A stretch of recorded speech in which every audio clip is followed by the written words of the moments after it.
Hey friends, if you wish to install Disney Plus Hotstar on your Windows computer, then please watch this video. I will guide you through the resolution. So first of all, search for store in the Windows search bar. Actually, don't do that, but I'm just showing you to give you an example. And search for Hotstar, you won't find it here. So we can open the Hotstar app. Okay. Go to, the website, and then go to the website on your Microsoft Edge browser. Remove everything here in front of .com. Okay, and then click on these three dots at the top right corner. There's something called as apps. Click on it and select install this site as an app. Select install.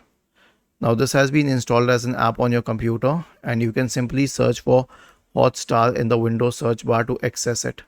Okay, so this is how you can use this application on your computer, obviously after closing it.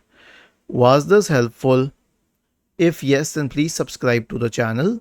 If not, then let us know in the comment section of the video on how we could help you further. Thank you for watching this video and have a nice day.